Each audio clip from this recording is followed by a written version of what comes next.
and safety issues are, so I won't go into your homes and all the rest of it. All right, listen, it is a fun-filled evening this evening, so without further ado, I'm going to introduce you to the wonderful Cathaoirleach here for Longford County Council, Turlough McGovern.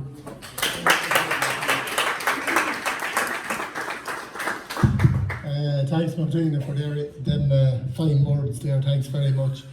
I keep the speeches short and the best I can anyway. First of all, fellow public representatives, ladies and gentlemen, as Cathaoirleach of Longford County Council, I am delighted here to welcome you all to the launch of Aidan O'Hara's book here, A Damn Yankee I Am. Thanks. Particularly want to welcome the members of the O'Hara family, and I know this is a very special evening for them here this evening. Aidan and his wife Joyce has contributed a lot to the life of Longford since they have moved here nearly 20 years ago, 2004. Aidan is a well-known writer, broadcaster. This book is a real labour of love for him, and I know he has been working on it for many years, and it's wonderful to see it in print here this evening, tonight. We all know many Irish immigrants to America for centuries, and indeed many of us had relations who went on to live their lives for them in America. This book tells the story of Irish people in America at the time of the Civil War. It mentions several people who came from Longford, and I know that there will be fine local interest in this book. As we people here in Longford, we are very proud of our history, and it is great to have this book to give us a learning curve on more history on County Longford. I welcome Dr. Fergus O'Farrell here, who is another great Longford historian, and I look forward to hearing his thoughts on Aidan's book later on. Finally, I would like to thank everybody for coming here on behalf of Longford County Council. I'd like to thank Martina and Paula and all the staff here for this wonderful evening. It's nice I think it's the first book launch that I was at that we had people from Canada and Donegal and everywhere else, and I'm delighted to see them. And I see a man there was in the wars already. Maybe that's the American war, I'm not sure, but anyway, you're very welcome, and I hope you enjoy the rest of the evening and enjoy your refreshments later on. Coronilla Mahalo. Thank you, Turlough. So, to keep the running order going, actually, I have to say we have apologies from our County Archivist Martin Morris. Unfortunately, he's indisposed this evening. He is joining us online, but Martin is a big friend of the O'Hara family, so it's honestly, if he wasn't on his sickbed, he would be here. So he's very upset to be missing this evening.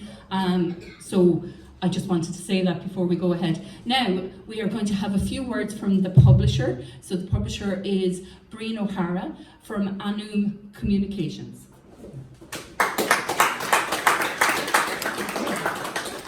Ysgymagaeth hai wrth ma fi Nermesg yn sio Longford agus hai in the Twaconsa fi yn sio yn Aidan leis gyda mi stage on Olbin.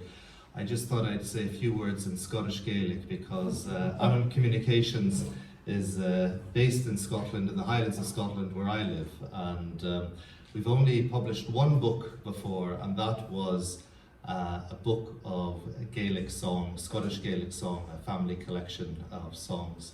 And what I mostly do is actually publish CDs and albums. So it was a real, when Aidan, who's also, I know him as Dad, but when Aidan said to me, oh well, I want to get this book published, we thought of lots of different ways it could be published and who might publish it, but we came up with this solution that I would help get it published, and it took us more than a few weeks, shall we say?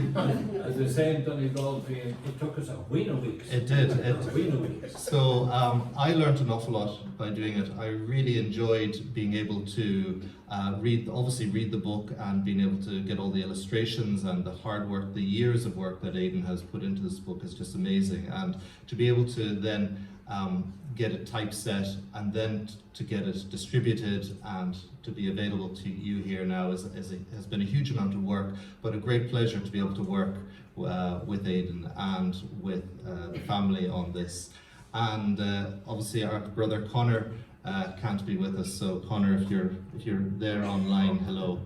And so all I'd like to say is it's a great book. You'll hear more about it over the course of the evening. It's very enjoyable, easily read, and available not only in physical form but also in digital form, because that's the way of the world as well. And I would say that maybe there might be another book coming out before we keep them busy. So I think there is another book. There is another book possibly in the offing, and now I'm thinking maybe I should start bringing out books. So anyway, it's all go, and so tapalai permina mahagav fab, and I'm not sure who's next. Are you going to keep the skill ready? Now we're getting to the part of the evening I have to put on my glasses, so I'm showing my age, so apologies, but this is because Martin has given me these words, and if I get them wrong, I won't live it down on Tuesday, so I have to get it right. And of course, I'm introducing two fabulous men, so I want to get it right anyway. I will say I've met Fergus and Aidan on the same day, and they have this trait of starting a conversation on a very obscure subject and ending up and meandering through all kinds of different things. But wherever you start in, you never finish in the same place at all. But you learn so much from the journey of the conversation. So even though the conversation might be only 5 or 10 minutes, but you could have journeyed back hundreds of years and actually be pushed into forward thinking about what's going to happen. So I think it's a very unique trait, and it's something both these men share. So without further ado, so Dr. Fergus O'Farrell is a native of Derrybeg in Keena. During his working life, he's held a variety of positions, including Chief Executive of Macna Firma, Director of the Adelaide Health Foundation, and the Adelaide Lecturer in Health Policy in Trinity College, Dublin. He's a distinguished historian, as you all know, and one of the country's foremost experts in Daniel O'Connell and Catholic Emancipation. His books include Catholic Emancipation, Daniel O'Connell, and The Birth of Irish Democracy, 1820 to 1830. A biography of Daniel O'Connell, which was reprinted, Citizenship and the Public Service, and a co-editor of the Longford History and Society. He's also co-author of the Longford Facsimile of the Irish Historical Town Atlas series, and he published a number of articles in the Journal of the County Longford Historical Society. Fergus also served as a lay member of the Methodist Church in Ireland in 2016 to 2018. He is also a wonderful conversationalist, and I don't know, health is a big topic on everyone's conversations, and I think we went all over the country, didn't we, in our little conversation. So we started talking about the health service in Dublin, and I think we ended up talking about where it's going to be in 40 years' time. So it was a lovely thing. But I do know that Fergus has been a researcher with Longford Archives for, I think you only told me that you're a child, so it was only a few years ago. But he said he's retired, but I don't believe him. But Dr. Fergus O'Farrell is going to launch the book. He is going to introduce Aidan, and he's going to give us his views on the book. So without further ado, Dr. Fergus O'Farrell.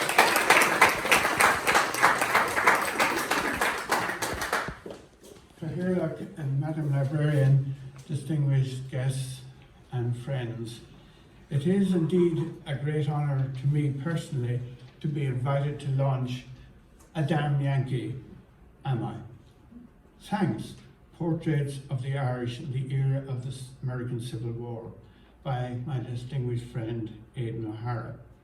The honour, I think, is in two parts. First of all, I think tonight we celebrate the author, and then we will celebrate the book, because Aidan is a very distinguished broadcaster, an award-winning broadcaster. He's a historian and a distinguished author. And then when we come to talk about the book, it is indeed a very innovative and very significant contribution, not only to Irish historical studies, but to American historical studies. We all know Aidan, I think, as a local historian par excellence in the Longford Historical Society and in other places. He's a very distinguished member indeed of the Historical Society. I would describe him as a leading historian here amongst a very remarkable generation of people who are Longford historians, mainly through the great work of our Library and Archive Service and the Longford Historical Society. Of course, Aidan's breadth of interest as a historian is quite astonishing. It's reflected in well over 20 significant essays in Chafa, the journal of the Historical Society. It's a very impressive journal which has been edited by our friend so superbly in recent years, James McInerney. Now, Aidan has written about so many aspects, critical episodes in Longford's past, dealing with the land struggle, dealing with various personalities such as Francis Hutchinson, the philosopher, Bishop McGauran, the Catholic bishop here in the 1820s, Henry Inglis, who toured the county in the 1830s, and of course, Aidan's particular interest in emigration, which is the subject of about 6 essays in the journal. And of course, in addition to that, we have his wonderful essay in the book Martin and myself edited, Longford History and Society, where Aidan dealt with this unique part of the Irish historical experience, emigration. Now, that doesn't cover all Aidan's interests. He also covers music and tradition, and indeed the struggle for self-government and independence. So it's right to honour Aidan tonight. He's made a major contribution casting new light on our county's past. It's all the more remarkable, as the Cathaoirleach said, that Aidan only came to live in the county in 2004. But he is one of our own because, of course, Longford was his late father's county as well. Now, I hope that his essays, not only in Chafa but in other places, will be collected and published in book form. Because they do deserve a prominent place, I think, on all our shelves, and indeed on the desks of everyone who is interested in both Longford's past and indeed in Ireland's past, and indeed further abroad, as we will discover. Aidan, as I have noted, is a very distinguished broadcaster. He's an award-winning broadcaster. I first met Aidan when I was a student on a radio communications course back in the early 1980s, and I have greatly admired his career ever since. Aidan has taken a special interest in the area of Newfoundland, and he's presented 3 acclaimed rare documentaries on the Irish Newfoundland, and indeed won a literary award for Nagel Idalav Anisht, telling their story. So therefore it is fitting to honour Aidan tonight. He is, I would describe him as a Renaissance man, a Renaissance scholar, with such a broad spread of interests and expertise, and a broadcaster and communicator, a superb one. And so you can consider it an honour for me to be asked to launch his book tonight. It has a very grabbing title, A Damn Yankee Am I, thanks. And of course this book is a wonderful read because it captures the human and personal experiences of the Irish people in very traumatic times. The title actually derives from a County Cork man, a man called Michael Scannell. Now, Michael was the colour sergeant in Company A of the 19th Massachusetts Regiment, and he was fighting on the Union side against the Confederate forces in the Civil War. And on the 22nd of June, 1864, Scannell was in a dugout with others, protecting the flags from capture, when suddenly the Confederate soldiers were upon him, and they were captured. "You damned Yankee, give me that flag," shouted the Confederate. And what was Michael's response? "Well," said Scannell, "it is 20 years since I came into this country, and you're the first man who ever called me a Yankee. You can take the flag for the compliment." And that story so memorably captures the loss of status and indeed the discrimination experienced by the poor immigrant Irish who were forced by hunger and poverty to flee Ireland in the course of the 19th century.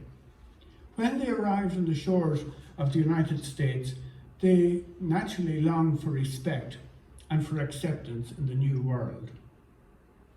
And sadly, in many cases, they didn't meet it, and certainly not immediately. And the most valuable feature of this book is that it places our compatriots, the Irish people who were fleeing, it places them in their context in Ireland as well as in the United States when they arrive. Today, when we are so prosperous in the Irish Republic, we've struggled, I think, to understand and appreciate the extent of poverty and immiseration that afflicted certainly over a third of the Irish population of 8 million before the famine. It's hard to grasp the absolute poverty. The scale of poverty was due in large measure to a very dysfunctional land system, and then of course the catastrophe of the Great Hunger in 1845 to 52, which drove thousands up to a million to emigrate. Now, when they did arrive, very many of them, as I say, suffered greatly from disdain from those who were already settled there, largely a Protestant Puritan culture in many cases. The Irish poor were uneducated in many cases and unskilled, and they met with disparagement and exploitation.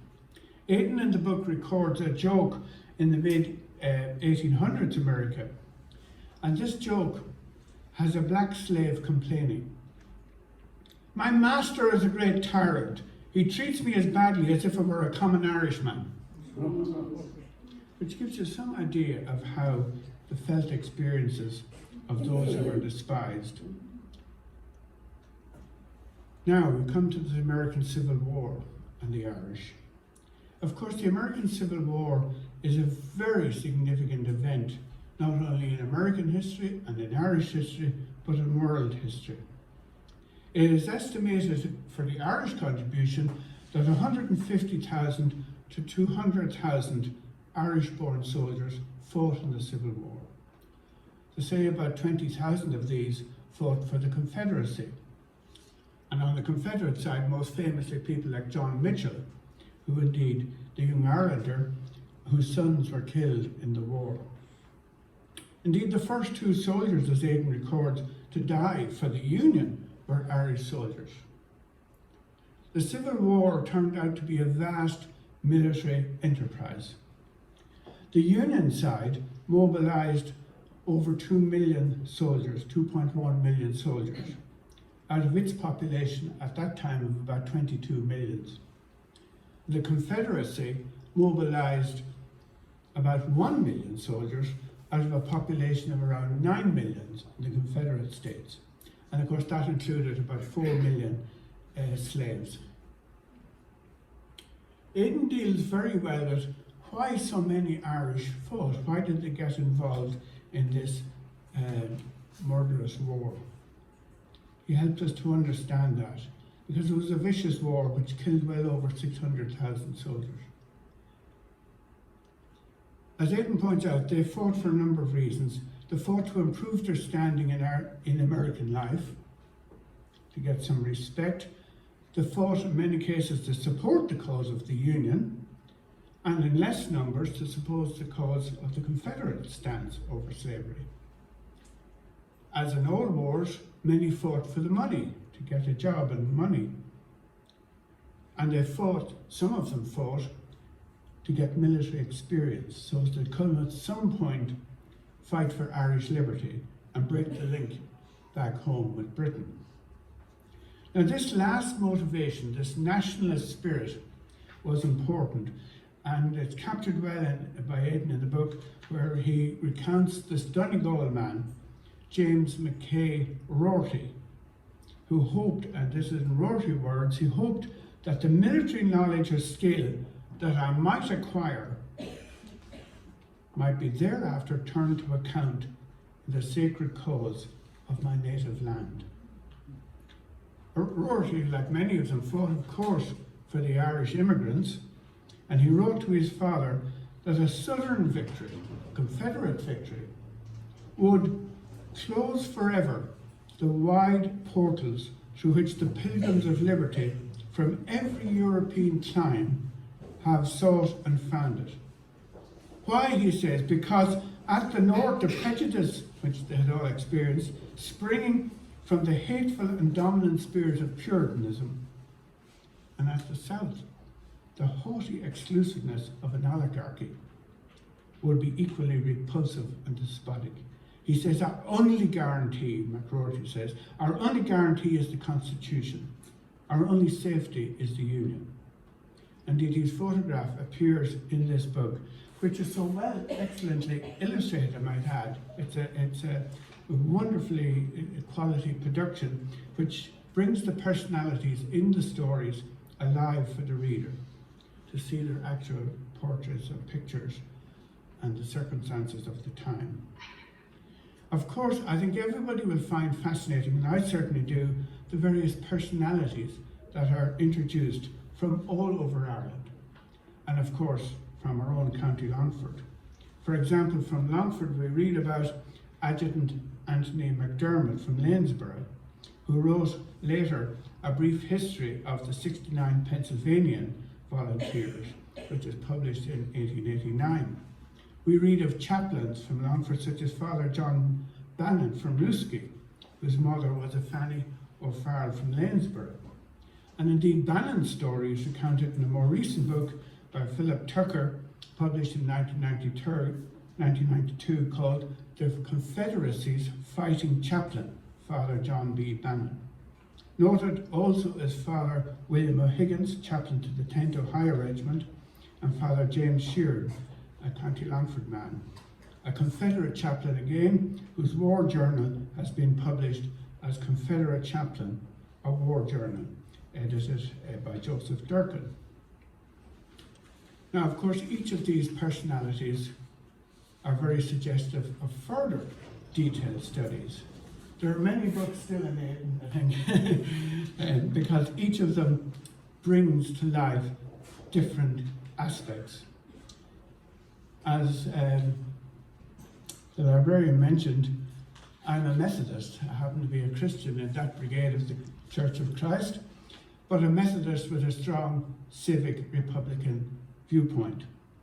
And therefore, in reading this book, I have a strong attraction to one of the personalities featured in the book, and that is a man called George Whitfield Pepper, who lived from 1833 to 1888.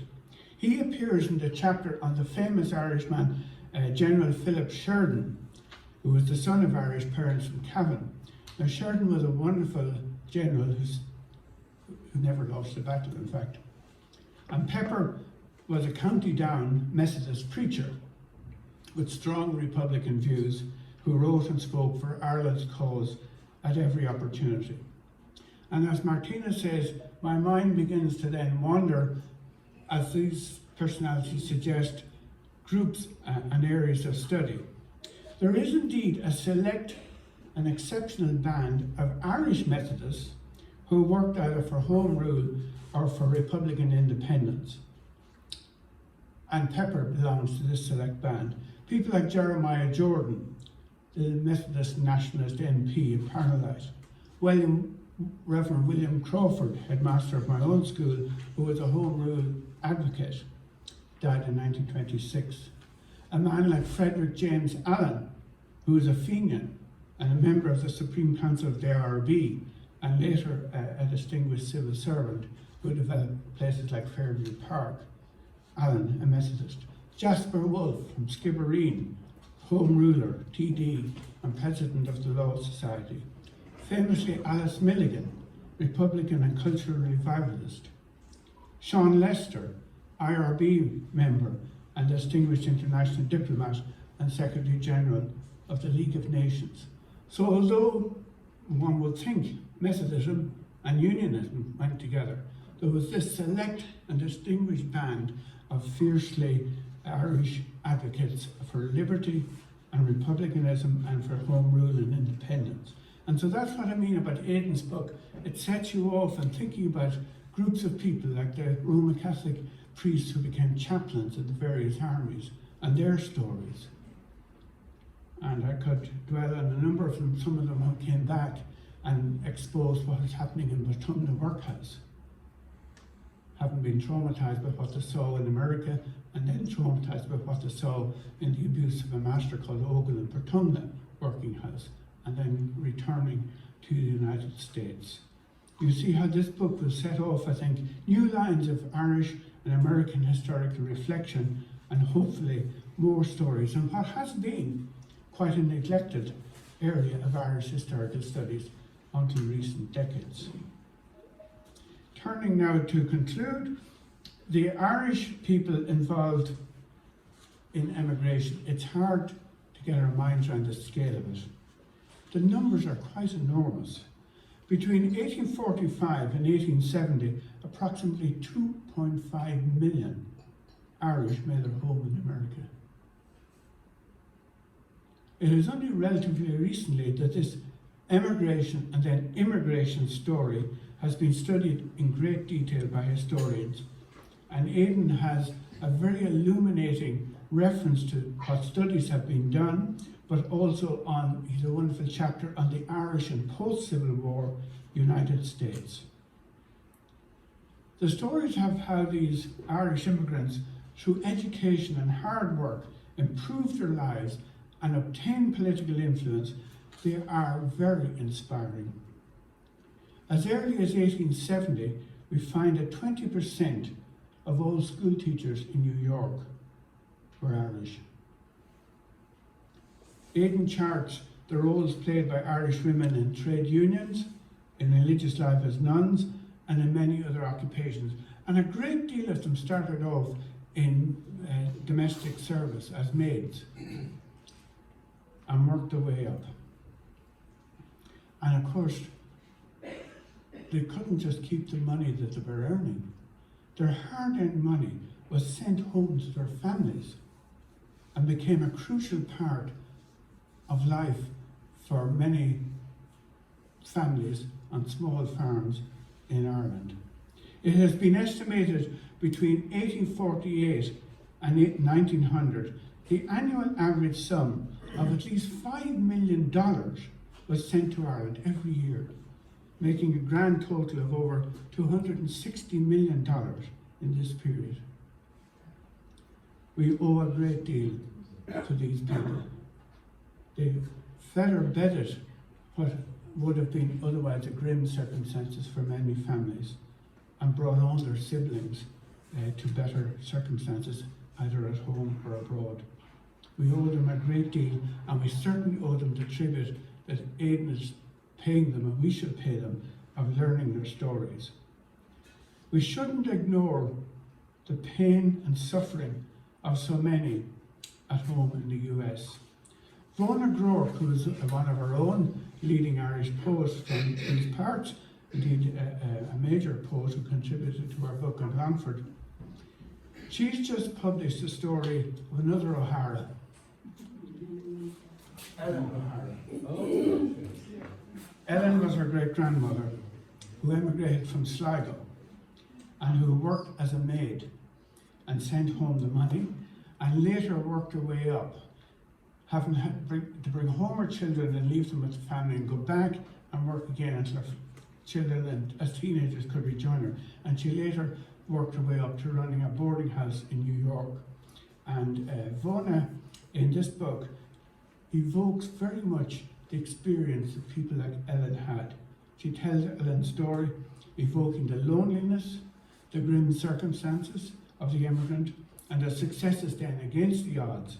And she tells that both factually and with poetic power. And as a little token of appreciation of what we owe Aidan, another O'Hara, I want to just give her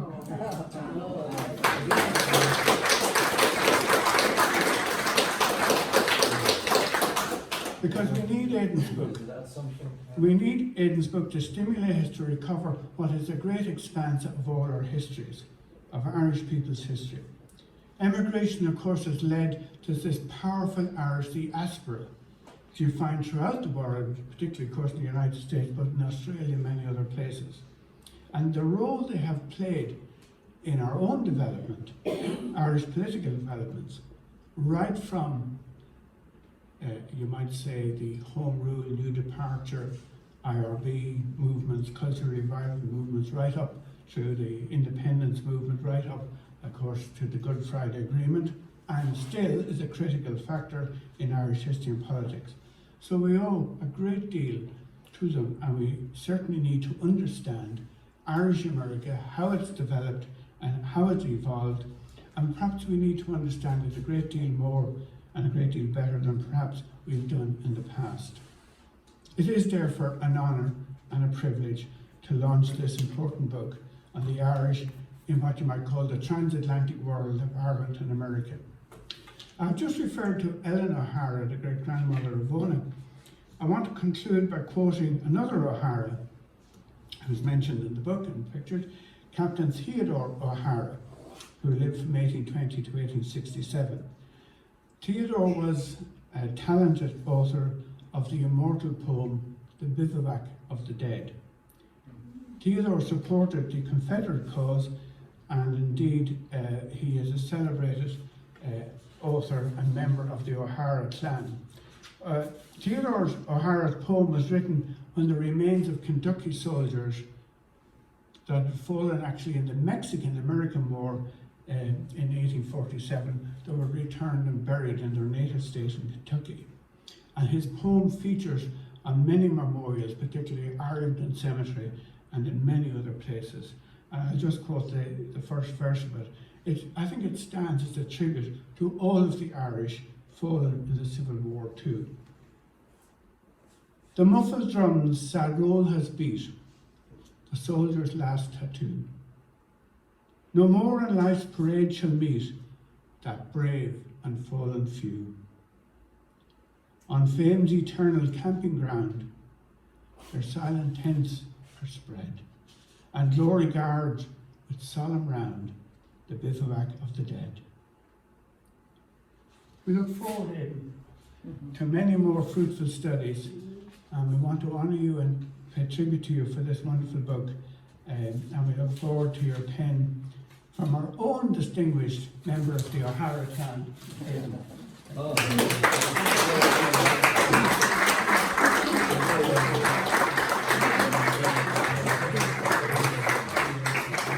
Sorry, I'm just going to check that our online audiences, everyone has been admitted. I apologise, we had 7 people waiting to get in, I heard it. So, without further ado, I apologise. That's me, is it? That's you.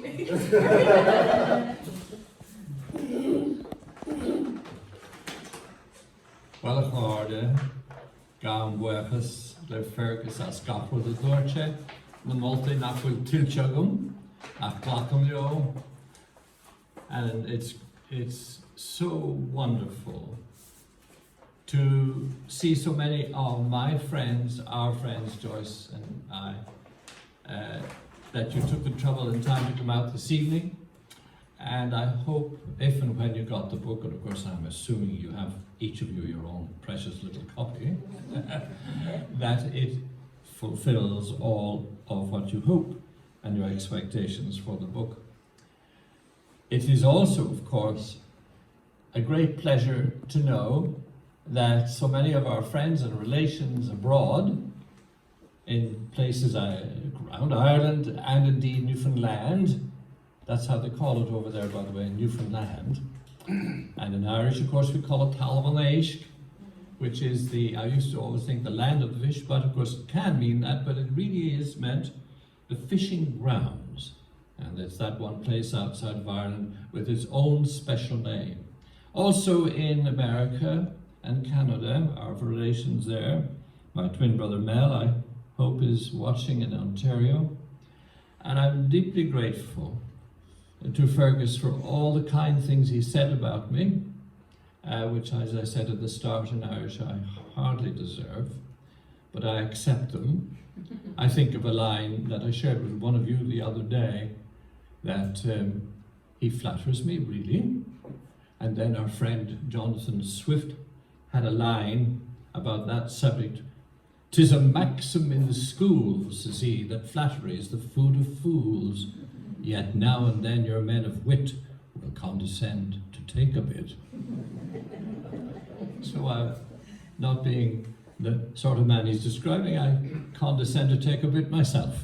I'm very grateful for it, and as I say, hardly deserving, but gratifying to know that the County Council through Turlough, and Turlough, thank you for your kind words, and the Longford County Council through the Archives and Library departments have put on this book launch in Gan Buechas. Leis an Cathaoirleach agus an Fuirin in Seo sa leabhar. Thank you, Martina, and your colleagues here in the library for all you have done, not least Martin Morris and Martin, who should be here and is always here on these occasions. Rarely is he ever absent, and we're sorry that he's not feeling well, and you will join with me in sending him best wishes, and you can do that in the usual Bolo Boss fashion.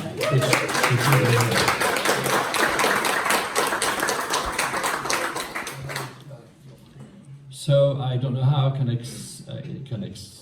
thank our esteemed friend and colleague Fergus O'Farrell, who's here with his wife Iris, and Iris, you're very welcome too. A Belfast woman, I think, aren't you? No. And County Antrim. Are you Dublin? What made me think that? You see, I hope you don't find mistakes like that in the book. Well, Dublin or wherever it is, as a man said to me, who saw me the other day and knew I wasn't well, and said, "You're looking terrible well. You're terrible welcome." So what else am I going to say?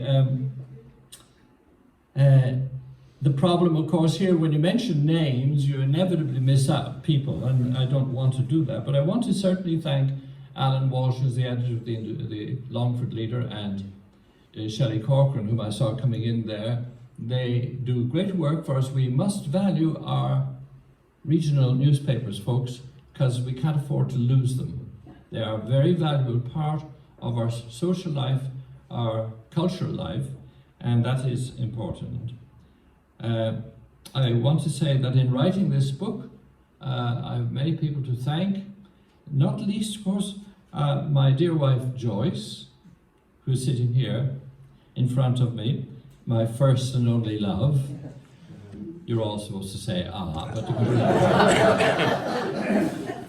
a friend for 60 years and a spouse for 57 years. And she is, I wouldn't be anywhere without her. It is also a great pleasure to have members of my family, the children here, Kathleen, who's up in Donegal, and a mainstay for this family, Sean, who's taking some pictures, and you've already met Brian. Brian lives in Inverness, where our other youngest son lives, Connor. So Connor, good evening to you, and also to Chloe, your daughter. Chloe, by the way, is 11. She's trilingual. Went to the All Gaelic school. Will go to another school, which in Inverness is known as the IRA. That's the Inverness Royal Academy. And also, I hope she got to watch it. Fiona, Brian's wife, and her two daughters, Orla agus Ro. Incidentally, and I'm going to digress a little bit here, Orla was featured last week or a couple of weeks ago in the Longford Leader for having won a prize in Abu Dhabi at the Junkature Festival. And here you had 6 countries, Abu Dhabi itself, New York, Milan, Dublin, London, and where else? Have I left any country out? Melbourne. Where? Paris. France.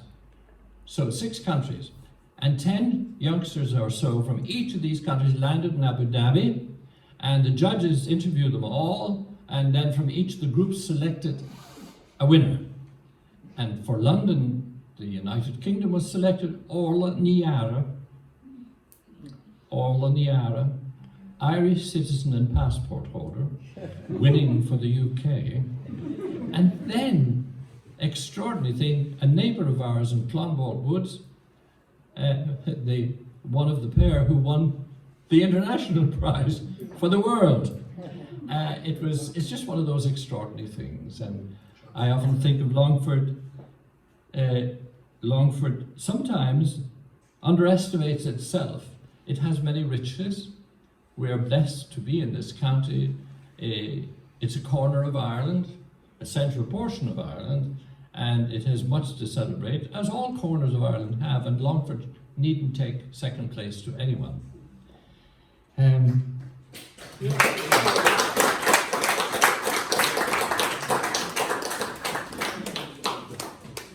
Oh, thank you so much. I think we have two more, but yeah.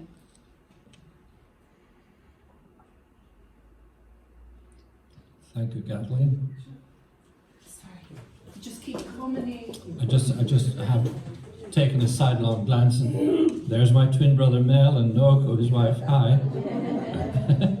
It's sort of funny. John Mannion there, Wally Kerwin, so many of our friends. I won't start to see the naming. This is the thing. I was told that I should read something from the book, but I noticed time is marching on, and we are limited in time. Isn't that right, Martina? So I could tell you about, so I've met so many interesting people along the way.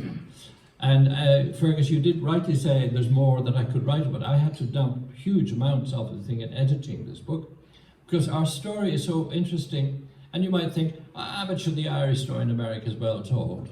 Well, no, it hasn't. And all the time, younger historians are coming up with new information and background about the Irish story in America. John Mannion's son Patrick, for example, has a new book out on that, on to do with the Irish and aspects of the life of the Irish in the national movement. And so what I will do is I'll select, somebody's talking there on this machine, but let me just take here one of the people that I met. That's Mel. Mute your mic. That's it. And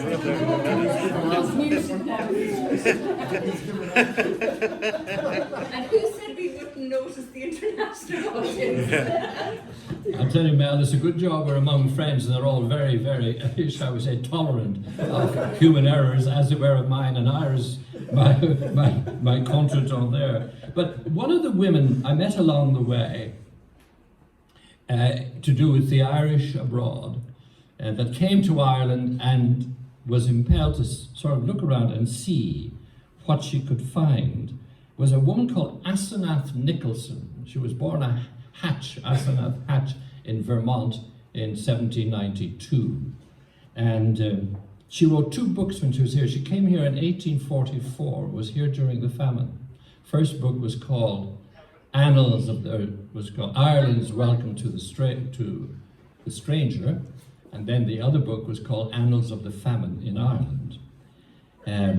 She was one of the many foreigners visiting Ireland to see what was going on in this country. The state of Ireland during the late 1700s and the famine had been described by the historian on Irish immigration, Carby Miller, as a country that was ubiquitously and hopelessly destitute. And the Irish were everywhere. By the way, the Irish were everywhere, not just because of the famine. 1 million of them had already been there before the famine. And in all of my readings of magazines and journals from the early 1800s, the North Atlantic Journal, they're all there online, by the way, if you know where to find them, and I do, and I subscribe to various archives. The Irish are prominent. They were everywhere. They were very often poor, and they were very often, shall we say, doing the rough work and hard work, but they were noticed and described, and of course they were there in some numbers. But anyway, our friend Asenath Nicholson Just to tell you what I've written here about her, part of it anyway. She got married and lived in New York and visited the poor Irish districts in the notorious Five Points district of New York, where she became fascinated with them because of their obvious poverty on the one hand and their seemingly irrepressible good humour and cheerfulness on the other. She said, "Often when seated at my fireside, I have told those most dear to my heart that God will one day allow me to breathe the mountain air of the sea-girt coast of Ireland and to sit down in their cabins and there learn what soil has nurtured, what habits have disciplined a race so patient and so impetuous, so revengeful and forgiving, so proud and so humble, so obstinate and so docile, so witty and so simple." Now, in focusing on and apparently contradictions that she saw in their makeup, this Yankee Protestant woman reflected the curiosity of many Americans, their preoccupation even with these strange Irish who had been coming to their shores in ever-increasing numbers since the economic decline in Ireland following the defeat of Napoleon at the Battle of Waterloo in 1815. By the way, she grew up in Vermont, and from her earliest years, she heard stories from her God-fearing and upright Congregationalist father about Napoleon, the French Revolution, the secession of the colonies, and the Irish rebellions. "Remember, my children," she would say. "Remember, my children," he would often say. "The Irish are a suffering people. When they come to your doors, never drive them empty away." I'm really wanting to emphasize there the state of how the Irish people were at home, and this book here quotes many of the writers, and then what the writers in America said about them, and then also some diaries and some quotes that I came across, rare ones, what the Irish, how they saw themselves, and they could be quite critical. Two men who came from France to Ireland were Alexis de Tocqueville and Gustave de Beaumont. Some of you will come across them in your history readings. Alexis de Tocqueville is famous for his 2-volume work, Democracy in America, which is read today, because the French, the Germans, and all of them were fascinated with America, this new republic, because Europe, after all, Germany had 39 principalities, Italy was not a lot different, and here they had England next door, which was a united kingdom, the most powerful nation in the world, and out of it sprung this country called America. He called the Americans Anglo-Americans, and he described what he saw. They also came to Ireland in the 1830s to see what was going on there, having been to England to see the United Kingdom at work, and then to see the other island. And they came across and were appalled at what they saw, again describing the scene there. One man, by the way, the Irish, the people at home in Asenath, Nicholl describes how those who oppressed the Irish behaved in the same way towards them as they did towards the slaves, and blamed them for being poor and miserable and ignorant, as if it was their fault. And they said the same thing about the Irish. But a man that I admire enormously, some of you may not have heard of him, I hadn't certainly. His name was Robert Kane, a son of a United Irishman, and born in the late 1700s, and then he became a chemist, and his work on chemistry was published in 2 textbooks and was circulated all over Britain, Ireland, and indeed outside of it. And he was one of the, I wrote down here, one of the sharpest riposts to writers and commentators who blamed the Irish peasantry for themselves, blamed the Irish peasantry themselves for their miserable state, came from the pen of the distinguished Irish chemist Robert Kane, 1809 to 1890. He gave his blunt rebuttal to those who blamed the people, quote, "We were reckless, ignorant, improvident, drunken, and idle. We were idle, for we had nothing to do. We were reckless, for we had no hope. We were ignorant, for learning was denied us. We were improvident, for we had no future. We were drunken, for we sought to forget our misery." Other writers, including the English that came to Ireland, were critical of what they found and blamed landlordism in many instances. Arthur Young, who came in 1780s or so, he described the Irish peasantry as being much more cheerful and jolly and bright and inquisitive than their English equivalents, who were a bit dour, he said. And a German visitor to Ireland made much the same remark. By the way, we hear about the Germans and the English and the others who came, but rarely do we hear what German visitors had to say, and there were many. And only a few years ago, a compilation of the translations from German, not read before in Ireland, came out, and I was lucky enough to get that. They are there too. And again, they described how the Irish love to dance and make music. And here in Longford, we know that that happened. One of those making music and teaching others how to do it was the fiddle master Blind Kiernan, born in 1807, and the Longford people knew how to make music, in spite of difficulties and misery. There was no dignity in poverty, but the people tried to rise above it. I want to end up then with a quote from another extraordinary individual, and this is moving along to the Civil War per se itself. Her name was Jenny Rogers from Clogherhead, County Louth, and she was also known as Albert DJ Cashier. And just to quote from the book, Sister Mary Dennis Maher pointed out that nuns had to be prepared to deal with many unusual and sometimes strange duties that included mediating quarrels between staff members or patients and other personnel, and taking care of the occasional female soldier who was usually discovered when they were wounded or sick. It is difficult to be precise about the number of women soldiers that fought in the war, but estimations range from 400 to 750.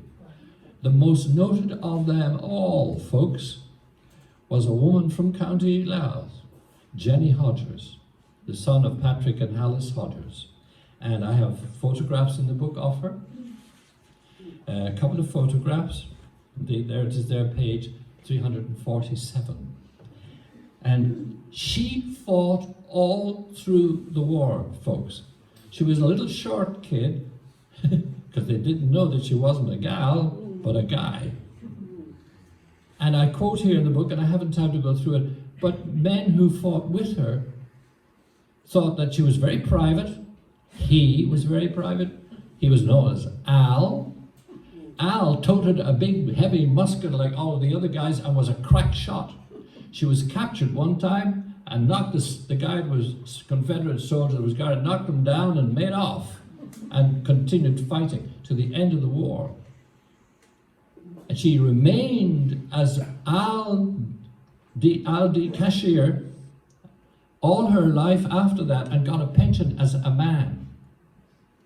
Her tombstone had both her names because afterwards somebody conceded the right for her to be both. And she's down on the gravestone, it says, Jenny Hodgers, alias Albert D. Cashier. There are many other stories. I have run over by time. I recommend the book highly. And for many other stories that I wish I could share with you now, but I can't. Again, I want to say, again, thanks to the library and to the County Council and to all of you for coming, and I hope you enjoy the read. God bless.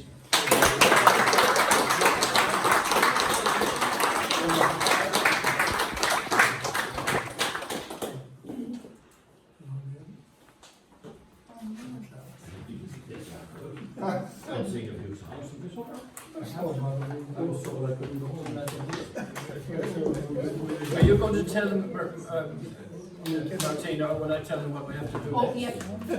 Sorry. The laptop died. I just have to get our audience back. But we have a very, very special treat.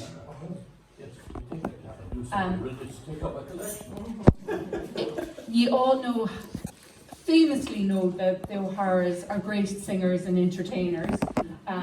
So the whole family are going to entertain us with three songs. Yeah. One of them has 27 verses, but we'll come back. These folk singers.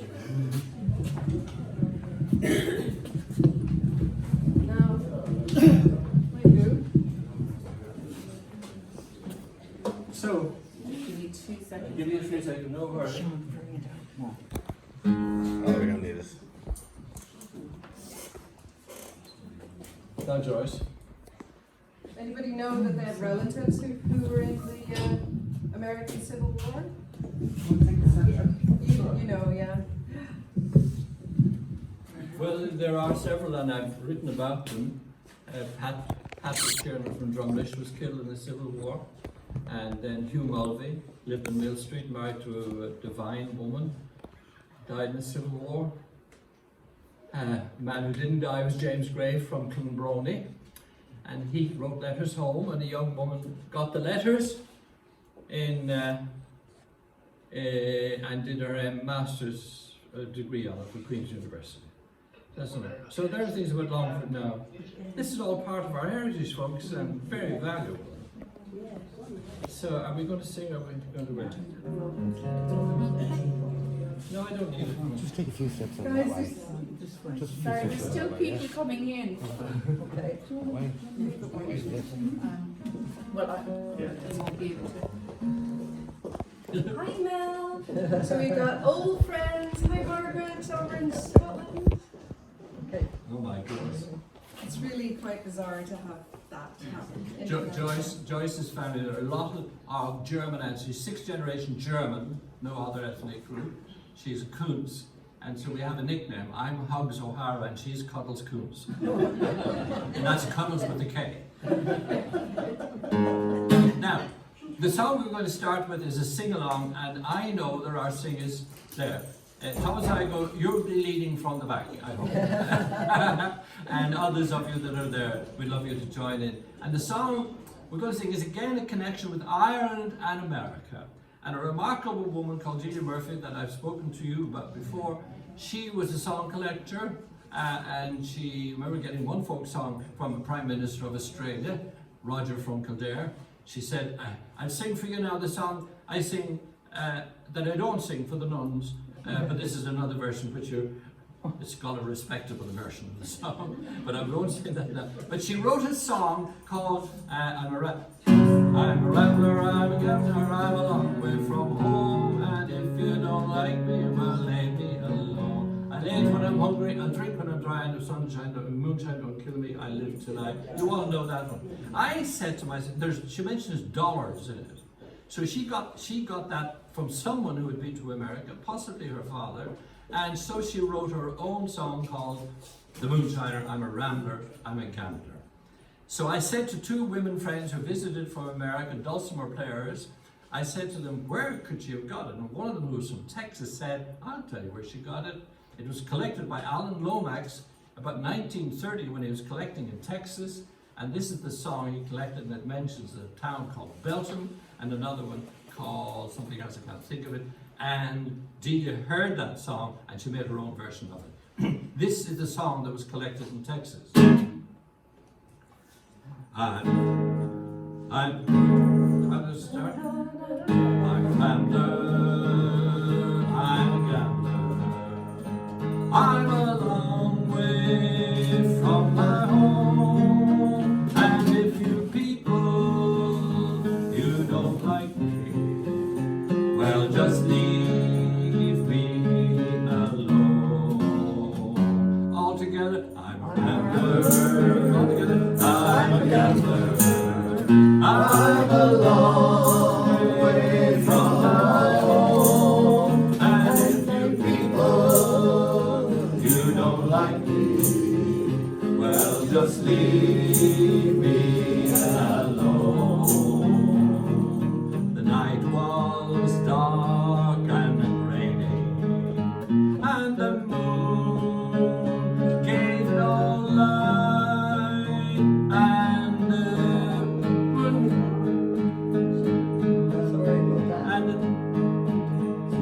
and my pony, he won't travel on this dark road tonight.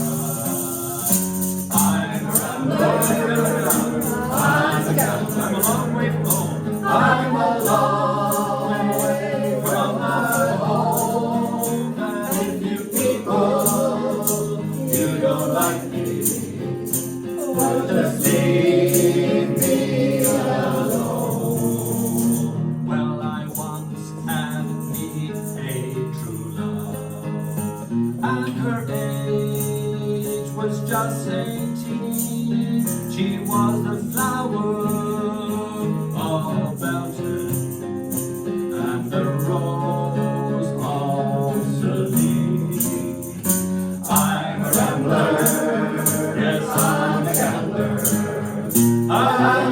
long way from my home. And if you people, you don't like me, well, just leave me alone. Well, her parents, they didn't like me, and now she's just the same. But if my name's still in your book, gal, well, just blot out my name.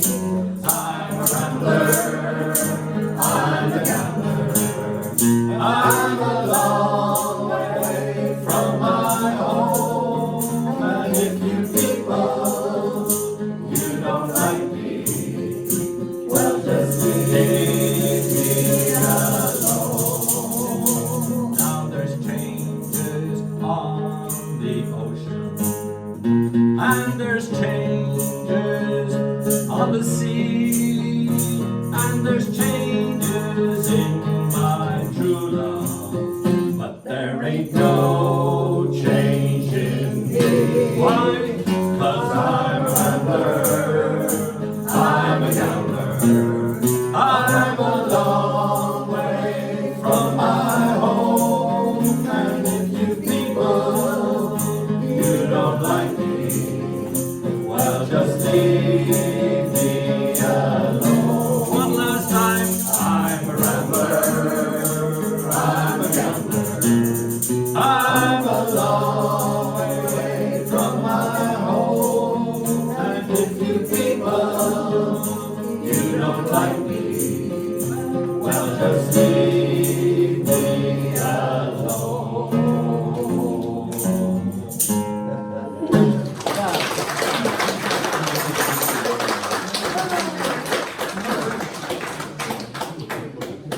Oh, because of time? Yeah. One more. Okay. Okay. Kathleen. Okay, well, I'm not going to sing anymore. Kathleen, Okay. well, I'll join you. Yeah. Where did Shelley go? She'll be back. Oh, Go ahead. So this is a Newfoundland song as far as I know. it is. Yeah. It is. Dad brought a lot of songs back to Ireland from Newfoundland, so he's been an international. It's a beautiful song with Irish connections, of course. Hi, Margaret. Hi, John. There's our dear Margaret Bennett. Oh dear. Another great singer. We met in Newfoundland studying together years ago with John Mannion and Co. The pink, the lily, and the blooming rose Grow in the garden where my love goes.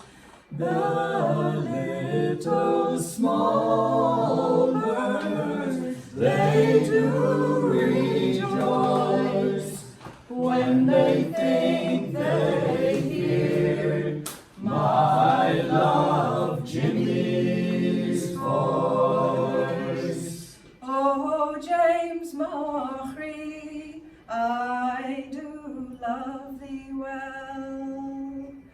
I love thee better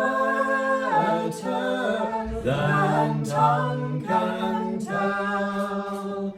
There's not one drop of the morning dew that's half so sweet as one kiss from you. The pink, the lily, and the blooming rose grow